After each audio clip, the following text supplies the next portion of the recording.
ಹೊಸದಾಗಿ ಸರ್ವಿಸ್ ಬಂದಿರೋರಿಗೆ ಗೊತ್ತಿರ್ಲಿಕ್ಕಿದೆಯೋ ಇಲ್ವೋ ಗೊತ್ತಿಲ್ಲ. ಭೂಮಿ ಕರ್ನಾಟಕದಲ್ಲಿ 99 ಇಸ್ವಿಯಲ್ಲಿ ಆರಂಭ ಆಗಿದ್ದು ಭೂ ದಾಖಲೆಗಳ ಗಣಕೀಕರಣ ಮಾಡಬೇಕು ಅಂತ ಹೇಳಿ ಆರಂಭ ಆದಂತ ಯೋಜನೆ. ಆಗಿನ ಕಾಲದಲ್ಲಿ ಬಿ ಸೋಮಶೇಖರ್ ಕಂದಾಯ ಮಂತ್ರಿಗಳಾಗಿದ್ದರು. ಆನಂತರ SM ಕೃಷ್ಣ ಅವರು ಅದಾದ ಮುಂದಿನ ಸರ್ಕಾರದಲ್ಲಿ ಅವರು ಇದ್ರ ಬಗ್ಗೆ ಹೆಚ್ಚಿನ ಆಸಕ್ತಿ ತಗೊಂಡು ಇದನ್ನ ಅನುಷ್ಠಾನ ಮಾಡುವಂತಹದ್ದು ಮಾಡಿದ್ರು.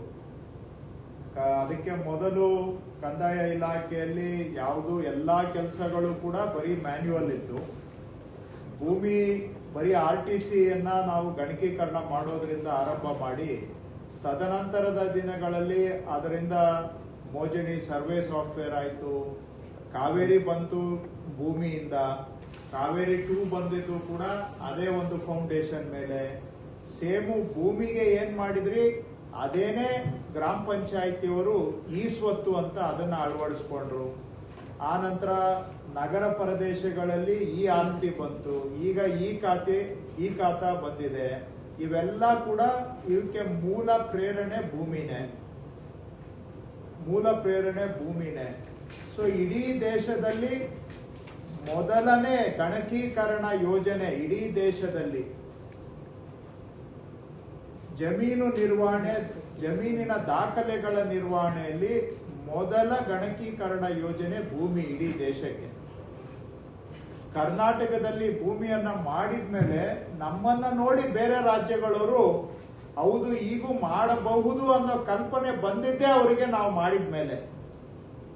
ಸೊ ಭೂಮಿ ಇಡೀ ದೇಶಕ್ಕೆ ಒಂದು ಪ್ರೇರಣೆ ಆಯಿತು, ಇನ್ಸ್ಪಿರೇಷನ್ ಆಯಿತು. ಇಡೀ ದೇಶಕ್ಕೆ ರೋಲ್ ಮಾಡೆಲ್ ಭೂಮಿ.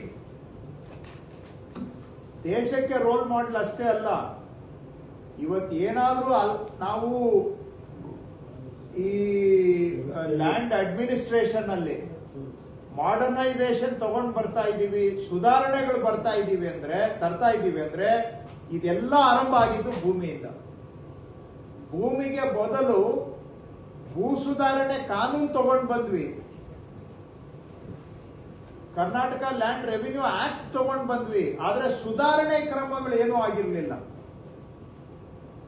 ಆಡಳಿತ ಸುಧಾರಣೆ ಆಗಿರ್ಲಿಲ್ಲ.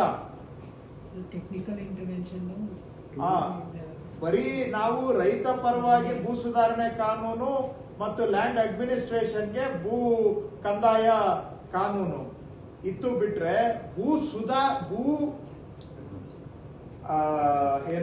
ಆಡಳಿತ ಸುಧಾರಣೆ ಮಾಡಿರ್ಲಿಲ್ಲ. ಲ್ಯಾಂಡ್ ರೆಕಾರ್ಡ್ಸ್ ಅಲ್ಲಿ ಅಥವಾ ನಮ್ಮ ಲ್ಯಾಂಡ್ ಅಡ್ಮಿನಿಸ್ಟ್ರೇಷನ್ ಅಲ್ಲಿ ಸುಧಾರಣೆ ಬಗ್ಗೆ ಚಿಂತನೆ ಇರ್ಲಿಲ್ಲ. ನನ್ಗೆ ತಿಳಿದಿರೋ ಪ್ರಕಾರ, ತಪ್ಪಿರ್ಬಹುದು ನನ್ನ ಗ್ರಹಿಕೆ. ಅದೆಲ್ಲ ನಾನೇನ್ ನೋಡಿದ್ರೆ ಇವತ್ತು ಅದೆಲ್ಲ ಆರಂಭ ಆಗಿದ್ದು ಭೂಮಿಯಿಂದ. ಇಂಟಗ್ರೇಟೆಡ್ ಮ್ಯೂಟೇಶನ್ ಪಾಣಿ ಬರ್ಬೇಕಾದ್ರೂ ಇದೇ ಕಾರಣ, ಕ್ರೈಸಿಸ್ 11E ಸ್ಕೆಚ್ ಬರ್ಬೇಕಾದ್ರೂ ಇವೆಲ್ಲದಕ್ಕೂ ಪ್ರತಿಯೊಂದಕ್ಕೂ ಇನ್ಸ್ಪಿರೇಷನ್. ನಮ್ಮ ಭೂ ಸುರಕ್ಷಾ ಯೋಜನೆಗೂ ಕೂಡ ಭೂಮಿ ಇನ್ಸ್ಪಿರೇಷನ್, ಕಾವೇರಿಗೂ ಭೂಮಿ ಇನ್ಸ್ಪಿರೇಷನ್, 11Eಗೂ ಮೋಜಣಿಗೂ ಕೂಡ. ಇವೆಲ್ಲಕ್ಕೂ ಕೂಡ ತಾಯಿ ಅಂತ ಹೇಳಿದ್ರೆ ನಮ್ಗೆ ದಾರಿ ತೋರಿಸ್ಕೊಟ್ಟಿದ್ದು ಅಂದ್ರೆ ಭೂಮಿ ಯೋಜನೆ. ಆರಂಭ ಆಗಿದ್ದು ಸಿಂಪಲ್, ಏನು ಬರೀ RTCಯನ್ನ ಗಣಕೀಕರಣ ಅಷ್ಟೇ, ಎರಡೇ ಪದ. ನಾನು ಇಷ್ಟುದ್ದ ಸ್ಟೇಟ್ಮೆಂಟ್ ಇರ್ಲಿಲ್ಲ, ಆದ್ರೆ ಅಲ್ಲಿಂದ ಆರಂಭ ಆಗಿದ್ದು ಇಲ್ಲಿವರೆಗೂ ಕೂಡ ಆ ಭೂಮಿ ಆಧಾರಿತವಾಗಿ ನಾವು ಇಲ್ಲಿವರೆಗೂ ಬಂದಿದ್ದೇವೆ. ಸೊ ಈ ವರ್ಷ ನಾವು 25 ವರ್ಷ ಕಂಪ್ಲೀಟ್ ಮಾಡ್ತಾ ಇದ್ದೇವೆ. ಭೂಮಿಗೆ ಯುನೈಟೆಡ್ ನೇಷನ್ಸ್ ಅವಾರ್ಡ್ ಬಂದಿದೆ. ವರ್ಲ್ಡ್ ಬ್ಯಾಂಕ್ ಅಲ್ಲಿ ಮುಕ್ತ ಕಂಠದಿಂದ ಪ್ರಶಂಸೆ ಮಾಡಿದ್ದಾರೆ. ನಾನಾ ದೇಶಗಳು ಹೊಗಳಿದ್ದಾರೆ ಭೂಮಿ ಯೋಜನೆಯನ್ನ. ಇಡೀ ದೇಶಕ್ಕೆ ಮಾದರಿ ಆಗಿದೆ. ಹೊರ ದೇಶಗಳಲ್ಲೂ ಕೂಡ ಇದಕ್ಕೆ ಬಹಳ ಪ್ರಶಂಸೆ ದೊರಕಿದೆ. ಸೊ ಅದು 25 ವರ್ಷ ಪೂರೈಸ್ತಾ ಇರೋ ಸಂದರ್ಭದಲ್ಲಿ ಕನಿಷ್ಠ ನೆನಪಿಸ್ಕೊಳ್ಬೇಕಾಗಿರೋದು ಇದನ್ನ ಕಂದಾಯ ಇಲಾಖೆ ಕರ್ತವ್ಯ ಧರ್ಮ. ಸೊ ಅದಕ್ಕೆ ನಾನು ಎಲ್ಲ ಜಿಲ್ಲಾಧಿಕಾರಿಗಳಿಗೆ ಒಂದು ಸಲಹೆ ಕೊಟ್ಟಿದ್ದೇನೆ. ಪ್ರತಿಯೊಂದು ಜಿಲ್ಲೆಯಲ್ಲೂ ಕೂಡ ಈ ಭೂಮಿ 25 ಅಂತ ಒಂದು ಕಾರ್ಯಕ್ರಮ ಮಾಡಬೇಕು ಅಂತ ಸಲಹೆಯನ್ನ ಕೊಟ್ಟಿದ್ದೇನೆ. ತಾವೆಲ್ಲರೂ ಕೂಡ ಹಿಂದೆ ಕೆಲವರು ಕೆಲಸ ಮಾಡಿರೋರು ಈಗಲೂ ಇದ್ದಾರೆ ಭೂಮಿಯಲ್ಲಿ. ನಮ್ಮ RCO ಇನಿಷಿಯಲ್ ಇದ್ರೆ ಸರ್ ಸೆಲ್ವಕುಮಾರ್ ಸರ್ ಎಸಿ ಇದ್ರು, ನಾನು ನಾಡ ಕಚೇರಿಲಿ ಇದ್ದೆ. ಓ ಈ ಪುಸ್ತಕ ಎಲ್ಲ ಹಾಸನಕ್ಕೆ ತಗೊಂಡು ಹೋಗಿ ಹಾ. ಅಲ್ಲಿ ಟೈಪ್ ಇದು ಕಂಪ್ಯೂಟರ್ ಹಾ. ವಿಲೇಜ್ ಅಕೌಂಟೆಂಟ್ ಹೋಗಿ ಕೂತ್ಕೊಳ್ಳೋರು. ಹಾ. ಅವಾಗ ಹೌದು. ಇದಿರ್ತಿತ್ತಲ್ಲ ಒಂದೊಂದು ಗ್ರಾಮದ್ದು ಸರ್ವೆ ಪುಸ್ತಕ. ಇವ್ರು ಹೇಳಿ ಮತ್ತೆ ಕಂಪ್ಯೂಟರ್ ಆಪರೇಟರ್ ಕನ್ನಡದವ್ರು ಸಿಗ್ತಿರ್ಲಿಲ್ಲ. ಹಾ. ತಮಿಳ್ನಾಡಿಂದ ಜಾಸ್ತಿ ಜನ ಬಂದಿದ್ರು. ಓ. ಇವ್ರು ಅವ್ರಿಗೆ ಹೇಳಿ ಅಲ್ಲಿ ಕರೆಕ್ಷನ್ ಮಾಡಿಸಿ, ಯಾಕಂದ್ರೆ ತಪ್ಪು ಮಾಡೋರು ಸರ್, ಹೌದು. ಕನ್ನಡ ಅಷ್ಟು ಹಾ. ಸ್ಪಷ್ಟವಾಗಿ ಮಾಡ್ತಿರ್ಲಿಲ್ಲ. ಪಾಪ ನಮ್ಮ ವಿಲೇಜ್ ಅಕೌಂಟೆಂಟ್ ಎವರಿ ಡೇ ಅದು ಬಟ್ಟೆಗೆ ಸುತ್ತಿ ತಗೊಂಡೋಗಿ ಅವ್ರು ಮುಗಿಯೋವರೆಗೂ ಹೌದು. ರಾತ್ರಿ ಹಗಲು ಇದ್ದು I was in MD, sir. We took a World Bank team to, I think, Gramana, Bengaluru Gramana, to see this. Narayan Swami. Narayan Swami, and it was ಅದೇ ನಮ್ಮ ಆಮೇಲೆ ರೆವಿನ್ಯೂ ಸೆಕ್ರೆಟರಿ ಆದ್ರು. he was at DC Bangalore. Sarvakumar export coordinator AC ಇದ್ರು ಅವಾಗ ಸಕಲೇಶ್ಪುರ ಸಬ್ ಡಿವಿಷನ್ಗೆ. ನಾನು ನಾಡ ಕಚೇರಿಯಲ್ಲಿ ಇದ್ದೆ ಸರ್. ಇವನ್ ಕಟಾರಿ ಅವರು ಎಸಿ ಇದ್ರಂತೆ ಪುತ್ತೂರಲ್ಲ ಮಂಗಳೂರಲ್ಲ.